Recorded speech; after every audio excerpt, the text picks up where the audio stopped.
మహిమకుమారి ప్రభుకుమార్ మధ్య ఉన్నటువంటి కేసుకు సంబంధించి కొన్ని రకాల సాక్ష్యాధారాలను జర్నలిస్ట్ భాను మేఘల గారు రికార్డ్ చేసి యూట్యూబ్లో పెట్టాడు. అంతకంటే ముందు వీకేఆర్ గారు కూడా మహిమకుమారికి అనుకూలంగా కొన్ని రకాల సాక్ష్యాలను సేకరించి వాటిని రికార్డ్ చేసి యూట్యూబ్లో పెట్టడం జరిగింది. అయితే ఈ వీడియోలో వీళ్ళు సేకరించిన సాక్ష్యాలు ఎంత బలంగా ఉన్నాయి, ఆ సాక్ష్యాలు అసలు ఈ కేసుకు నిలబడతాయా లేదా, ఈ కేసుకు ఎంతవరకు ఈ కేసును బలపరుస్తాయి, లేకుంటే ఎంతవరకు ఈ కేసు నీరు గారుస్తాయి అనే విషయాన్ని నేను ఈ వీడియోలో మీకు పూర్తిగా ఎక్స్ప్లెయిన్ చేస్తాను.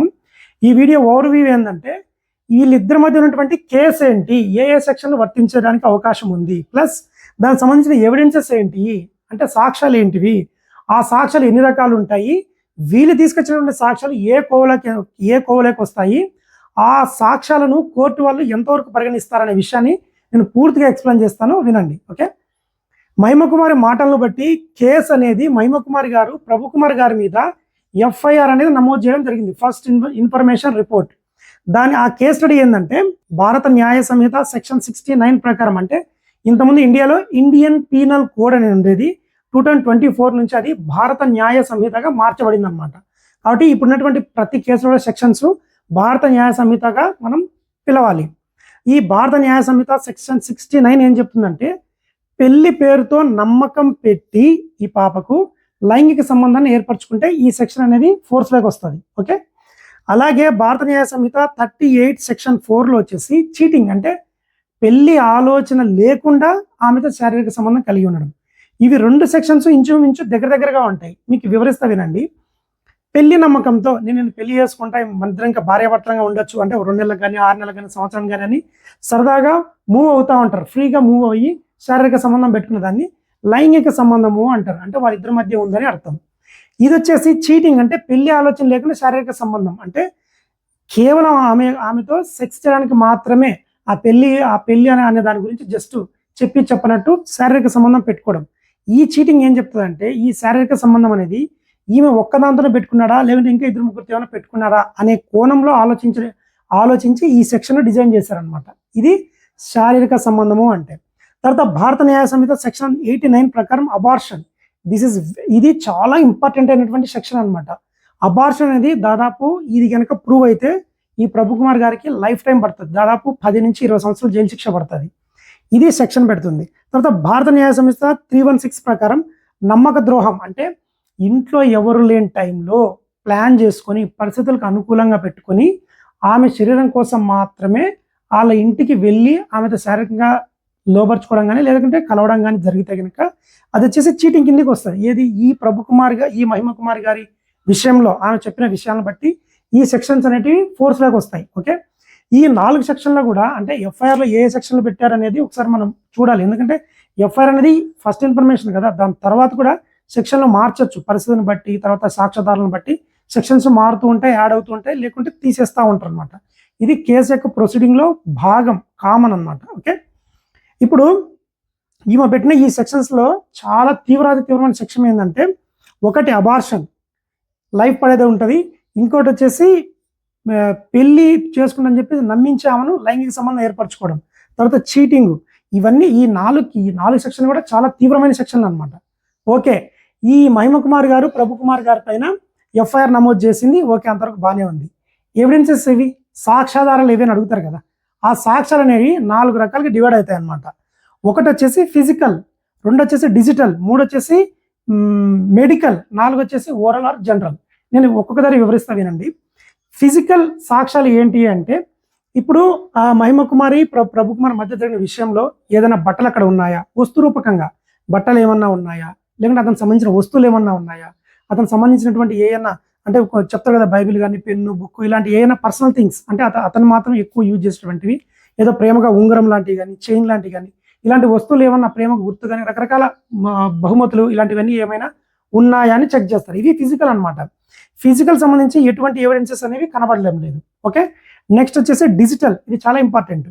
ఈ డిజిటల్ వచ్చేసి సెల్ టవర్ లొకేట్ చేయడం కానీ, తర్వాత కాల్ హిస్టరీ, తర్వాత SMS, వాట్సాప్ చాటింగ్, తర్వాత గూగుల్ మ్యాప్ హిస్టరీ, అంటే దాంట్లో లొకేషన్స్ అనమాట. తర్వాత CCTV ఫుటేజ్, అంటే వీళ్ళు ఆల్రెడీ ఇద్దరు కలిసి మేము పలానా ఒక షాపింగ్ మాల్కి పోయినామని చెప్తుంటారు కదా, ఆ షాపింగ్ మాల్ CCTV ఫుటేజ్ ఇంచుమించు 1 year వరకు ఉంటుంది. కాబట్టి దానికి సంబంధించి CCTV ఫుటేజ్, తర్వాత కాల్ రికార్డింగ్స్ అనేవి అంత బలమైన సాక్ష్యాధారాలుగా తీసుకోరు. ఎందుకంటే ప్రస్తుతం ఉన్నటువంటి సిచ్యువేషన్లో ఏ ద్వారా చేశారు, లాంటి మిమిక్రీ ద్వారా చేశారని అంటారు. కానీ ఫోన్ ట్యాపింగ్ చేస్తే కనుక అవి ఖచ్చితంగా ఆధారంగా పనికొస్తాయి. కాబట్టి కాల్ రికార్డును మనం అంత బలమైన సాక్ష్యంగా తీసుకోలేము. కాబట్టి మిగిలిన సాక్ష్యాలు చాలా బలంగా ఉంటాయి. ఇవి వచ్చేసి డిజిటల్ సాక్ష్యాలు అనమాట. నెక్స్ట్ మెడికల్ సాక్ష్యాలు. మెడికల్ సాక్ష్యాలు వచ్చేసి మ్యాక్సిమం 2 రకాల టెస్టులు ఉంటాయి. ఈమె మీద చేస్తారు. అదేంటంటే ఒకటి బ్లడ్ టెస్ట్. బ్లడ్ టెస్ట్లో కూడా ఏదంటే క్వాంటిటేటివ్ బీటా హెచ్సిజీ అంటారనమాట. అంటే ఈ టెస్ట్ ఎందుకు చేస్తారంటే ఒక ఆడబిడ్డ ఎవరైనా సరే ప్రెగ్నెంట్ అని కన్ఫర్మ్ అయిన వెంటనే ఆమె యొక్క శరీరంలో ఒక రకమైనటువంటి హార్మోన్ రిలీజ్ అవుతుంది. ఆ హార్మోన్ ఏంటంటే హ్యూమనోకోరియోనిక్ గైనటాడోట్రోపిన్ అనేటువంటి ఒక హార్మోన్ అనేది స్త్రీ దేహంలో రిలీజ్ అవుతుంది. రిలీజ్ అయిన తర్వాత ఈమెకు వెంటనే అబార్షన్ అయిపోయింది కదా. ఈ యొక్క హార్మోన్ యొక్క ప్రభావం ఇంచుమించు 6 నుంచి 8 నెలలు, మ్యాక్సిమం 6 నెలల వరకు దాని యొక్క ఆ హార్మోన్ యొక్క ప్రభావం అనేది క్రమక్రమంగా తగ్గుతూ వస్తుంది. ఇప్పుడు ఈ కేసు స్టార్ట్ అయ్యి ఈ మెడికల్ టెస్ట్లో ఈ బిడ్డకి ఇంకా 6 నెలలు 8 నెలలు టైం అవ్వలేదు. కాబట్టి దీనికి సంబంధించిన ఆనవాళ్ళు ఉంటే గనక ఆమె శరీరంలో దొరికితే గనక ఏంది కొంత మోతాదులో అయినా సరే, అంటే 0.1% మోతాదు దొరికినా సరే ఆమెకు ఆల్రెడీ ప్రెగ్నెంట్ వచ్చింది, తర్వాత అబార్షన్ అయింది, కొంత టైం జరిగిందనేటువంటి అంచనాకు రావచ్చు అనమాట.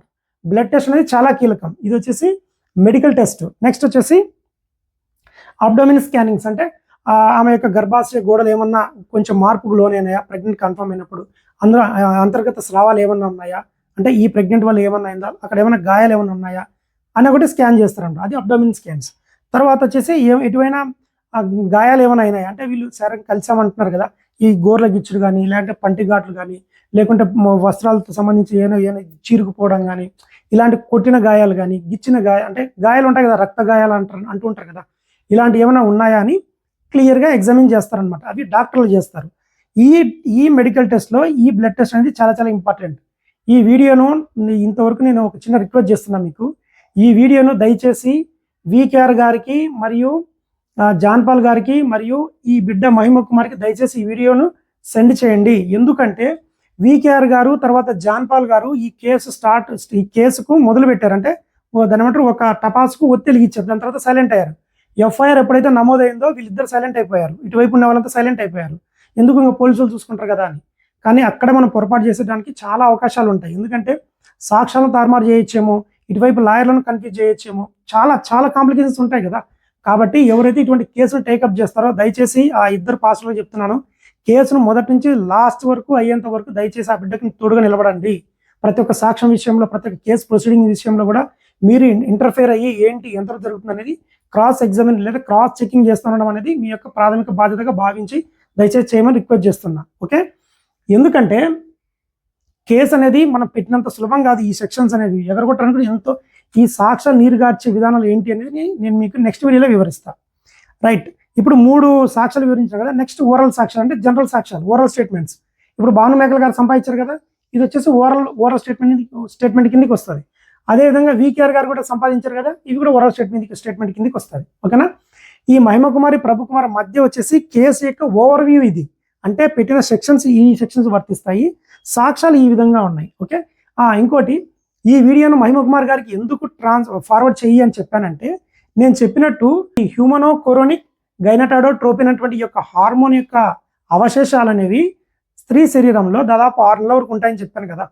ఇప్పుడు బై మిస్టేక్ ఎప్పుడైనా సరే, ఇప్పుడు వాళ్ళు ఆల్రెడీ టెస్ట్ చేసి ఉంటారు, పర్ఫెక్ట్ రిజల్ట్ ఇచ్చి ఉంటారు.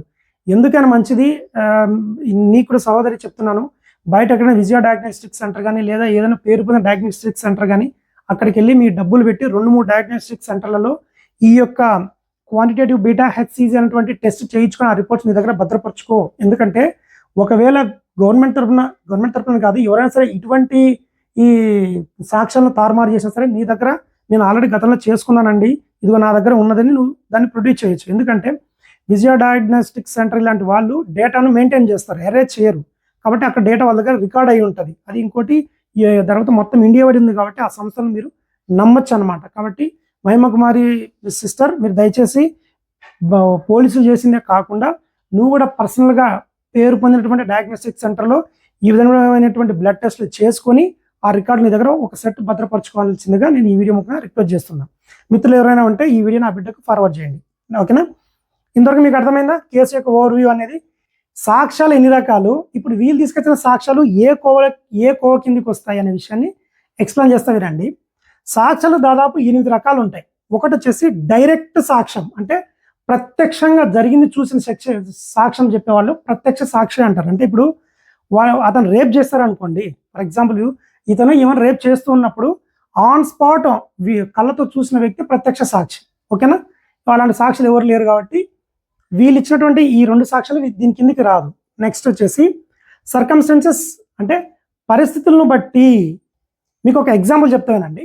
ప్రభు కుమార్ గారు మహిమ కుమార్ గారి ఇంటి దగ్గరికి రెగ్యులర్గా కారులో వస్తున్నాడు అనుకోండి. ఓకేనా, అయితే ఆ కారు ఆ ఇంటి ముందు ఆపినప్పుడు అక్కడ చుట్టుపక్కల వ్యక్తులకి రావడానికి పోవడానికి కొంచెం ఇబ్బందిగా ఉందని అతన్ని పిలిపించి, అయ్యా ఇక్కడ కారు రెగ్యులర్గా పెట్టకు, మాకు ఇబ్బంది అవుతుంది, ఎక్కడన్నా పెట్టుకోపు అని చెప్పడము. అది ఒక పరిస్థితి. ఈ వ్యక్తి వినకుండా పోతే ఆ వ్యక్తి కారు మీద ఏమైనా స్క్రాచెస్ చేయడము, రాసుకొని వెళ్ళడము, అలాంటి సాక్ష్యాలు ఉపయోగపడతాయి అన్నమాట. వాటిని సర్కమ్స్టెన్సెస్, పరిస్థితులు అంటారు. నెక్స్ట్ సాక్ష్యాలు వచ్చేసి ఎక్స్పర్ట్లు ఇస్తారు. అంటే ఏమంటారు, మెడికల్ టెస్ట్ వాళ్ళు ఇచ్చేటువంటివి, తర్వాత డిజిటల్గా ఇచ్చేటువంటి సాక్ష్యాలు ఎక్స్పర్ట్స్ ఇస్తారనమాట. అంటే డేటా ఇంజనీర్స్, ఐటీ ప్రొఫెషనల్స్ ఇస్తారు. తర్వాత ఫోరెన్సిక్స్ నిపుణులు, తర్వాత ఫింగర్ ప్రింట్ నిపుణులు, తర్వాత డాక్టర్లు, ఇటువంటి ఇచ్చేటివన్నీ ఎక్స్పర్ట్స్ కిందకి వస్తాయి. నెక్స్ట్ వచ్చేసి హోస్టైల్ సాక్ష్యాలు, అంటే వ్యతిరేక సాక్ష్యాలు.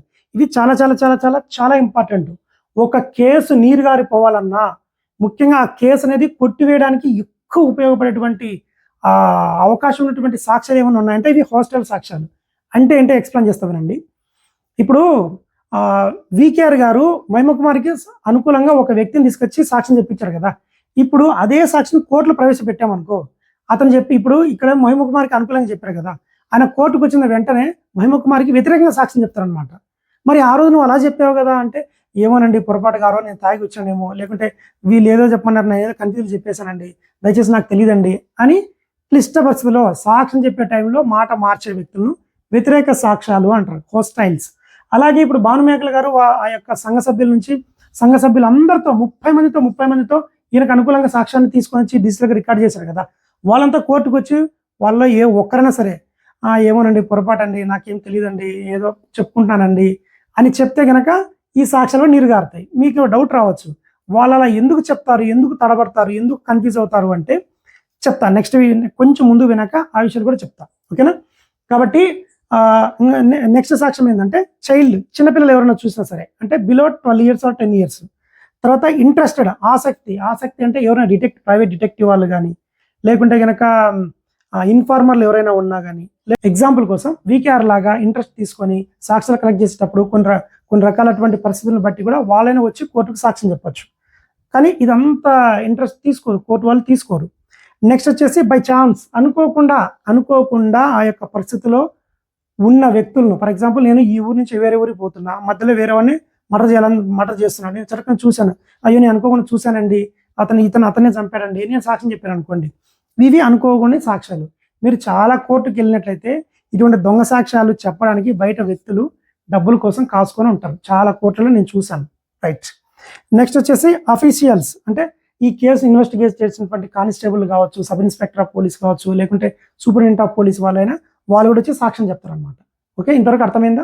ఈ 8 రకాల సాక్ష్యాల్లో వీళ్ళు కలెక్ట్ చేసినటువంటి ఈ 2 సాక్ష్యాలు, అంటే ఈ వీకేఆర్ కలెక్ట్ చేసిన సాక్ష్యము, భానుమేకల గారు కలెక్ట్ చేసిన సాక్ష్యాలు వంటివి హోస్టైల్ సాక్ష్యాల కిందికి వస్తాయి. వాళ్ళు ఏ క్షణమైనా మాట మార్చొచ్చు. అవునా, మాట మార్చినా ఇబ్బంది లేదు, వాళ్ళు యథావిధంగా వచ్చి చెప్పినా కేసుకు ఒరిగేటువంటి ప్లస్ పాయింట్ లేవు, అలాగే మైనస్ పాయింట్లు లేవు. ఓకేనా, అర్థమైందా? ఇరువైపులా ఉన్నారనమాట. కాబట్టి వీళ్ళు ఎంత కష్టపడి క్రియేట్ చేసిన సాక్ష్యాలు అనేవి ఈ కేసుకు ఉపయోగపడవు. ఈ కేసులో కీలకంగా సాక్ష్యాలు వ్యవహరించేటి ఏంటి అన్నా ఉన్నాయి అంటే, 1 మెడికల్, 2 డిజిటల్. ఓకేనా, ఇప్పుడు మీకు డౌట్ రావచ్చు, అసలు ఈ సాక్ష్యాలను జడ్జి వాళ్ళు ఎలా దాన్ని అంగీకరిస్తారు అంటే 4 రకాల పద్ధతులు ఉంటాయి. ఒకటి వచ్చేసి బిహేవియర్. ఆమె బోన నిలబడినప్పుడు ఈ రకాల సాక్ష్యాలు ఇవన్నీ ఈ తతంగం అంతా జరుగుతా అన్నప్పుడు ఆమె యొక్క ప్రవర్తన ఎలా ఉంది, ఇంటి దగ్గర ప్రవర్తన ఎలా ఉంది, ఇతని ప్రవర్తన ఎలా ఉంది, ఇలాంటి ప్రవర్తనను బట్టి, అంటే వీళ్ళు అడుగుతుంటారు కదా, లాయర్లు అడిగినా లేకుంటే పోలీస్ వాళ్ళకి ఎగ్జామిన్ చేసినప్పుడు అడిగినప్పుడు వాళ్ళకి బిహేవియర్ ఎలా ఉంది అనే దాన్ని బట్టి ఈ సాక్ష్యం సెలెక్ట్ చేస్తారు. ఏది, వీళ్ళను కావచ్చు ప్లస్ సాక్ష్యం ఇచ్చే వాళ్ళు కూడా. మీకు అర్థమైందా? సాక్ష్యం ఇచ్చే వాళ్ళు కూడా ఈ సాక్ష్యం కరెక్టే అని చెప్పడానికి కూడా జడ్జి వాళ్ళు బిహేవియర్ను బేస్ చేసుకుంటారు. నెక్స్ట్ వచ్చేసి కన్సిస్టెన్సీ.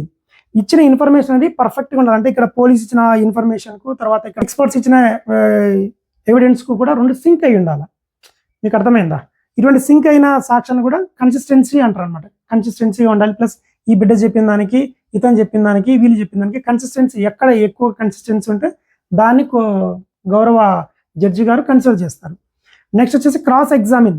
ఇప్పుడు లాయర్ ఉంటారు కదా, డిఫెన్స్ లాయర్ వాళ్ళు ఉంటారు కదా, అంటే ఈ మహిమ కుమార్ సంబంధించిన లాయరు ఈ ప్రభు కుమార్కు డిఫెన్స్ వాళ్ళు అవుతారు. ఓకేనా. ఇతను అతనికి క్వశ్చన్స్ అడిగినా, లేకుంటే ఇతను లాయర్ ఈమెను క్వశ్చన్స్ అడిగినా సరే క్రాస్ ఎగ్జామిన్ చేస్తూ ఉంటారు. వీళ్ళకి సంబంధించిన లాయరు వీళ్ళని క్రాస్ ఎగ్జామిన్ చేస్తారు, వీళ్ళని క్రాస్ ఎగ్జామిన్ చేస్తూ అడుగుతూ ఉంటారు అన్నమాట ప్రశ్నలు. ఆ ప్రశ్న అడిగినప్పుడు వాళ్ళు తడబడినా, కొంచెం ఇబ్బందికరంగా చెప్పినా కూడా వీళ్ళు జడ్జి గారు పసిగడతారు అనమాట, ఇతను కరెక్ట్ చెప్తున్నారా తేడా చెప్తున్నాడు అని. నెక్స్ట్ వచ్చేసి ఎవిడెన్సెస్. నేను చెప్పాను కదా, మెడికల్, డిజిటల్ ఇలాంటి రిటర్న్ ప్రూఫ్స్, అంటే ప్రూఫ్స్, సాలిడ్ ప్రూఫ్స్ అనేది సబ్మిట్ చేస్తే కీలక పాత్ర వహిస్తాయి అన్నమాట కేసు నిలబడాలంటే, తీర్పు తొందరగా రావాలంటే. నేను ఈ వీడియో ఎందుకు చేస్తున్నానంటే తీర్పు రావాలని నా ఉద్దేశం కాదు. ఎందుకంటే తీర్పు వచ్చిందనుకోండి ఇతనికి లైఫ్ పడుతుంది, ప్రూవ్ అయిందంటే కనుక లైఫ్ పడుతుంది, అంటే డౌటే లేదు. మీరు ఎన్ని రకాల వీడియోలు తీసుకొచ్చి ఈ సాక్ష్యాలు కోర్టు ముందు నిలబడవు. ఈ కేసులో పర్టికులర్గా ఈ ఆడబిడ్డ పెట్టిన కేసులో నిలబడవు. ఇలాంటి సాక్ష్యాలు చూపించి అతను ఏదో గాల్లో లేపకండి. ఈ కేసు యొక్క తీవ్రతను అర్థం చేసుకోండి.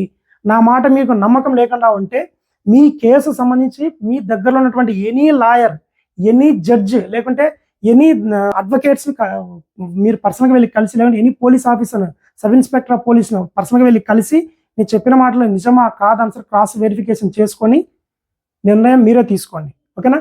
ఈ వీడియోని దయచేసి నేను చెప్పిన ఈ మహిమ కుమార్ గారికి చేరేటట్టు షేర్ చేయండి. నా యొక్క వీడియో నచ్చినట్లయితే లైక్ చేయండి, షేర్ చేయండి, సబ్స్క్రైబ్ చేయండి. Thank you.